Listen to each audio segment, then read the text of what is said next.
Shalom, selamat pagi Bapak Ibu dan saudara-saudaraku yang terkasih di dalam nama Tuhan Yesus. Senang sekali pagi ini saya bisa menjumpai Bapak Ibu di dalam tayangan video singkat ini. Saya selalu berdoa Bapak Ibu dan saudara dalam kondisi yang sehat, semua dalam kondisi yang baik, diberkati dan disertai oleh Tuhan. Saudara, sebelum kita membaca dan merenungkan kebenaran firman Tuhan, mari kita terlebih dahulu kita berdoa. Mari kita berdoa.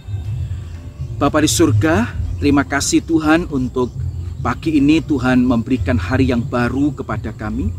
Tuhan memberikan tubuh yang sehat, cuaca yang baik bagi kami. Dan saat ini Tuhan, kami hendak membaca dan merenungkan kebenaran firman-Mu. Tuhan, kiranya Engkau menerangi hati dan pikiran kami. Engkau berikan kepada kami hikmat supaya kami dapat mengerti dan memahami setiap kebenaran firman-Mu. Demikian pula kami dapat menangkap setiap pesan yang mau Tuhan sampaikan, supaya kami boleh lakukan di dalam kehidupan kami. Terpujilah nama-Mu Tuhan, berkati waktu di depan kami ketika kami membaca, merenungkan dan mendengar firman-Mu. Terpujilah nama-Mu, di dalam nama Tuhan Yesus kami bersyukur dan berdoa. Amin. Bapak Ibu dan saudaraku yang dikasihi oleh Tuhan, berbuat baik, itulah tema kita pada pagi ini. Saudara, semua orang atau setiap orang harus berbuat baik. Dan semua orang tahu ini. Bahkan orang tua kita pun mengajarkan hal yang sama, supaya kita berbuat baik. Saudara, bagi saya berbuat baik adalah sebuah kesempatan, saudara. Kalau berbuat baik adalah sebuah kesempatan, maka belum tentu kesempatan itu akan terulang kembali di dalam kehidupan kita. Saudara, tetapi sayangnya, sekalipun berbuat baik adalah sebuah kesempatan, tetapi banyak orang tidak suka berbuat baik. Ada orang-orang yang memang benar-benar berbuat baik, tetapi ada juga orang-orang yang hanya mengaku dirinya baik. Saudara, pagi ini saya ingin mengajak saudara untuk kita bersama-sama membaca satu kebenaran firman Tuhan. Di dalam Injil Markus pasal yang ketiga, saudara. Injil Markus 3 ayat 1-6. Lembaga Alkitab Indonesia memberikan judul Yesus menyembuhkan orang pada hari Sabat. Mari kita membaca Markus 3 ayat 1-6 ini. Demikian firman Tuhan. Kemudian Yesus masuk lagi ke rumah ibadat. Di situ ada seorang yang mati sebelah tangannya. Mereka mengamat-amati Yesus, yaitu orang-orang Farisi, kalau ia menyembuhkan orang itu pada hari Sabat, supaya mereka dapat mempersalahkan dia.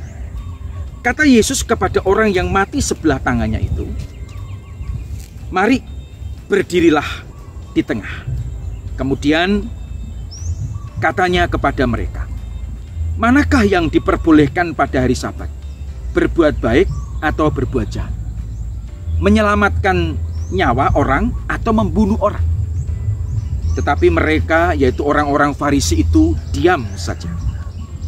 Ia berduka cita karena kedegilan mereka, dan dengan marah ia memandang sekelilingnya kepada mereka, lalu ia berkata kepada orang itu, "Ulurkanlah tanganmu." Dan ia mengulurkannya, maka sembuhlah tangannya itu. Ayat 6. Lalu keluarlah orang-orang Farisi dan segera bersekongkol dengan orang-orang Herodian untuk membunuh dia. Saudara dikasihi oleh Tuhan, Yesus selalu berbuat baik. Salah satunya adalah di dalam Injil Markus 3 ayat 1-6 ini.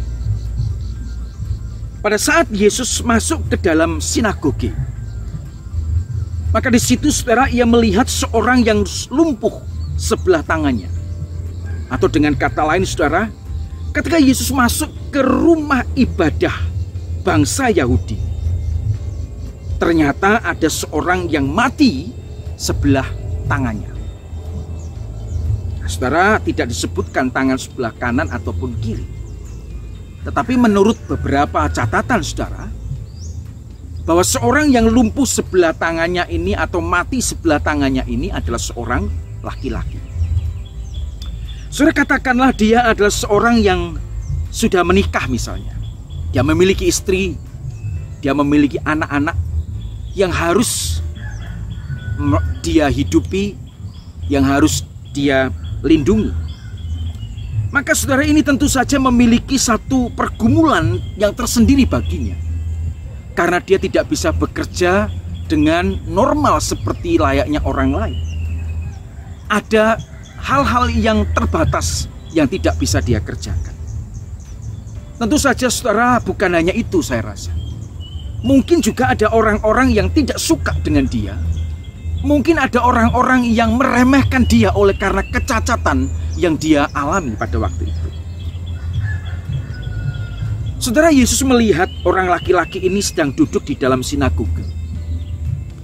Yesus melihat orang laki-laki ini sedang duduk di tempat ibadah sembahyang orang Yahudi. Dan ketika Yesus melihat orang lumpuh atau mati sebelah tangannya ini, maka saudara, ia langsung memanggil orang ini untuk mendekat atau lebih dekat atau berdiri di tengah-tengah, dan Yesus menyembuhkan dia. Ayat 1 dan ayat 3 menceritakan seperti itu. Nah, tentu saja saudara, ini menunjukkan sebuah perhatian dari Yesus kepadanya. Menunjukkan rasa simpati dan empati kepada orang yang lumpuh sebelah tangannya ini, saudara. Mungkin orang-orang lain gak suka.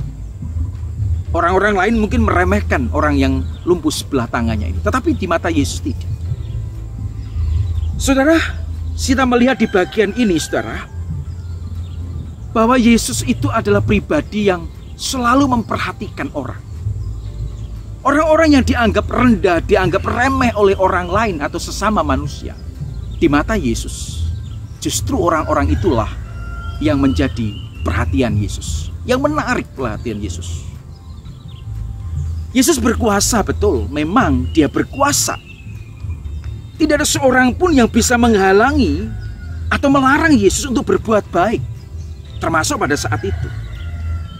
Kan menurut pandangan Yesus, semua orang atau semua manusia sama dan berharga di mata Tuhan.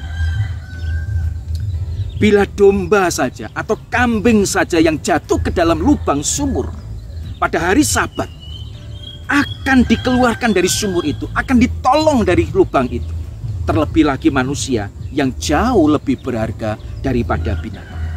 Injil Matius 12 ayat 11 sampai 12 mencatat seperti itu.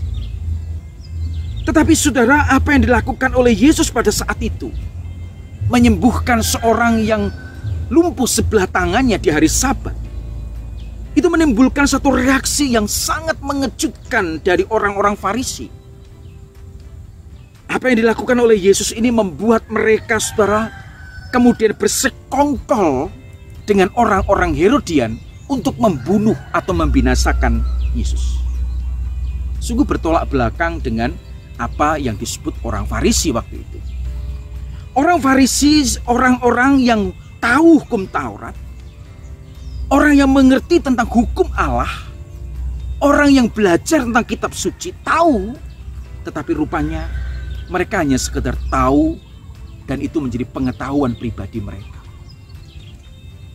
Orang-orang Herodian itu adalah satu kelompok atau golongan yang menjadi pengikut setia dari dinasti Herodes.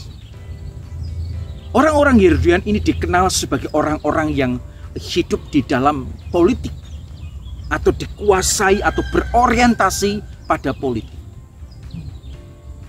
Sehingga tidak heran saudara, untuk membinasakan Yesus atau untuk membunuh Yesus, maka orang-orang Farisi ini tidak berjalan sendiri. Dia harus bersekongkol, dia harus bekerja sama dengan orang-orang Herodian yang berpolitik. Saudara, apa yang dilakukan oleh orang-orang Farisi ini menimbulkan duka cita.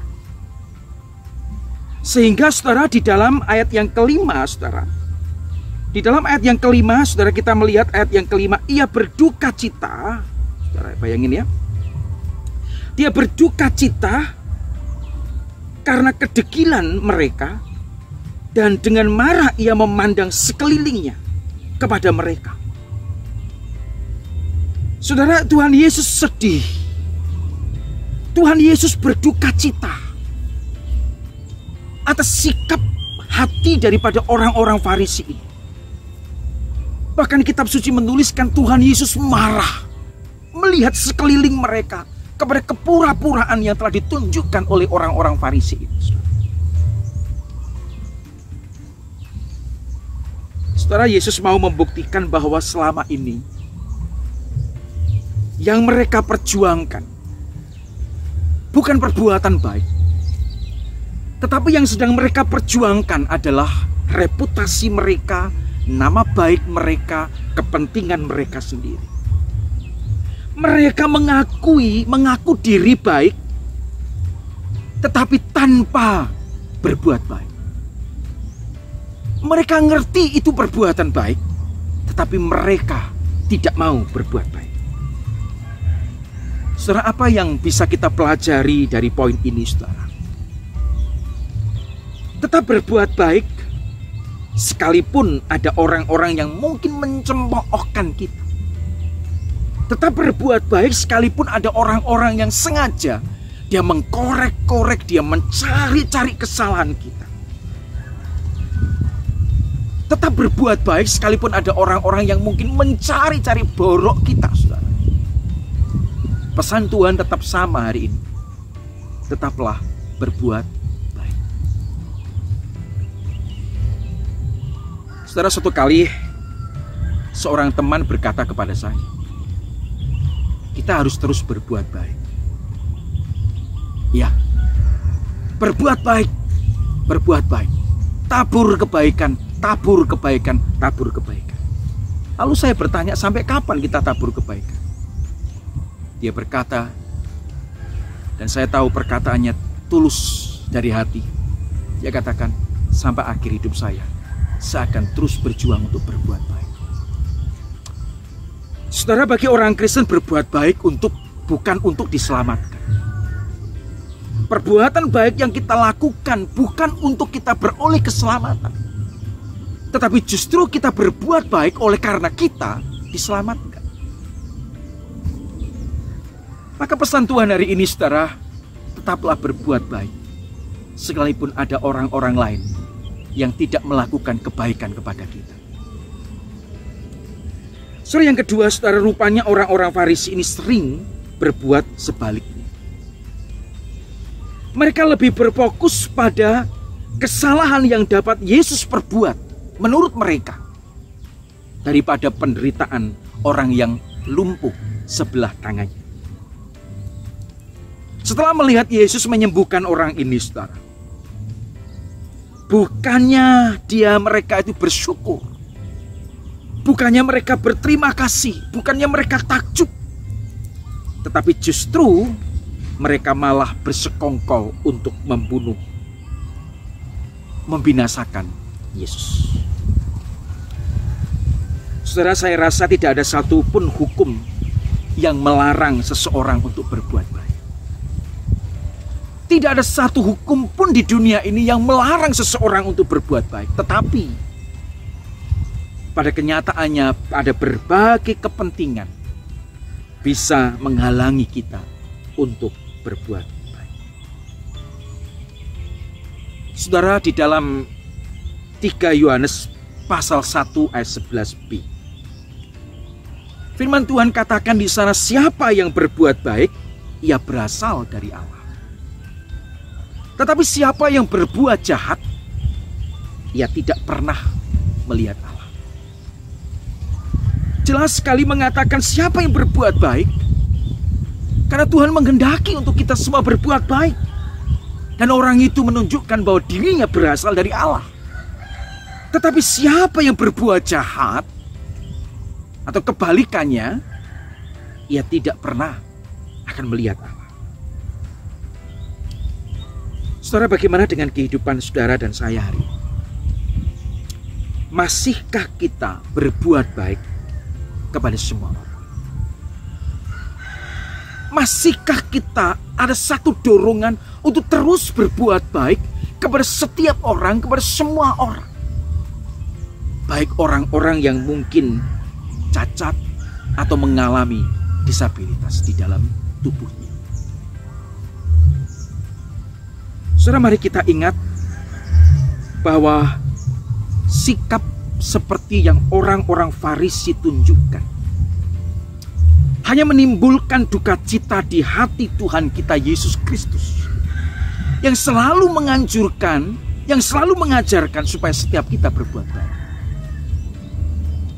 Ketika kita membenci sesama kita, itu membuat hati Tuhan sakit, berduka. Tapi ketika kita mau untuk berbuat baik kepada semua orang, siapapun itu, entah orang itu saudara mungkin pernah menjengkelkan kita, orang itu mungkin tidak mau berbuat baik sama kita, tapi cobalah kita belajar untuk menabur kebaikan. Saudara, di dalam Efesus pasal 2, saya mengajak saudara untuk melihat Efesus pasal 2 ayat yang ke-10. Rasul Paulus berbicara kepada jemaat di Efesus. Untuk apa jemaat Efesus itu ada? Atau untuk apa orang Kristen itu hidup di dalam dunia ini? Di dalam Efesus pasal 2 ayat yang ke-10 mengatakan, karena kita ini buatan Allah, diciptakan dalam Kristus Yesus untuk apa? Untuk melakukan pekerjaan baik yang dipersiapkan Allah sebelumnya. Ia mau supaya kita hidup di dalamnya. Hidup di dalam pekerjaan baik. Hidup kita melakukan kebaikan. Dan ingat saudara, sebagai orang percaya, berbuat baik bukan untuk diselamatkan. Bagi orang percaya, saudara, berbuat baik adalah suatu keharusan. Dan itu menjadi buah dari keselamatan yang telah saudara dan saya terima. Dan itu menjadi bukti bahwa kita memiliki iman yang hidup. Saudara, mari melalui kebenaran firman Tuhan hari ini, dari kisah yang ditulis oleh Injil Markus pasal 3 1-6 ini, yuk kita belajar bersama-sama. Kita selalu berbuat baik kepada siapapun dan sampai kapanpun. Mari kita terus menabur kebaikan, menabur kebaikan. Kalau orang lain di luar Kristus bisa menabur kebaikan, apalagi kita yang sudah mengenal akan Kristus, kita pun harus terus menabur kebaikan. Mari kita terus belajar ini. Mari kita berdoa. Bapa di surga, pagi ini kami sangat bersyukur kepadamu Tuhan, karena Engkau sudah memberkati kami ketika kami membaca dan merenungkan firman. Engkau telah berfirman kepada kami supaya kami terus berbuat baik seperti yang Engkau teladankan kepada kami. Baik kepada rekan-rekan yang ada di sekitar kami, tetap kepada tetangga kanan kiri kami, kepada sahabat dan saudara kami, kepada semua orang. Kami terus berbuat baik dan menabur kebaikan. Dan biarlah Tuhan, ketika kami boleh menabur kebaikan ini, nama Kristus, nama Tuhan ditinggikan dan dipermuliakan. Mungkin ada orang-orang lain yang tidak suka ketika kami melakukan kebaikan. Mungkin ada orang-orang lain yang iri dengan kebaikan yang kami telah tabur. Tetapi Tuhan, tolong kuatkan kami supaya kami tetap bisa menabur kebaikan, sekalipun orang lain salah paham dengan kebaikan yang kami lakukan. Tuhan, hamba berdoa menyerahkan untuk seluruh jemaat, saudara-saudara kami yang hari ini mendengar firman-Mu Tuhan. Hamba berdoa dari tempat ini, kiranya Engkau memberkati setiap keluarga demi keluarga, satu demi satu. Tuhan, berkati mereka semua. Berkati kehidupan rumah tangga saudara-saudara kami ini Tuhan. Berkati mereka, usaha pekerjaan mereka, apa yang mereka kerjakan dengan kedua tangan mereka, dengan keahlian yang Tuhan berikan kepada mereka. Tuhan memberkati semuanya. Kami juga berdoa Tuhan, kalau hari ini ada di antara saudara-saudara kami yang sakit, hamba berdoa dari tempat ini di dalam nama Yesus, Tuhan akan menyembuhkan mereka. Tuhan akan memberikan kekuatan kepada mereka. Saudara-saudara kami yang mungkin saat ini merasa bahwa dirinya dikecewakan, dirinya sakit hati, kami berdoa Roh Kudus akan menolong mereka. Terima kasih Tuhan.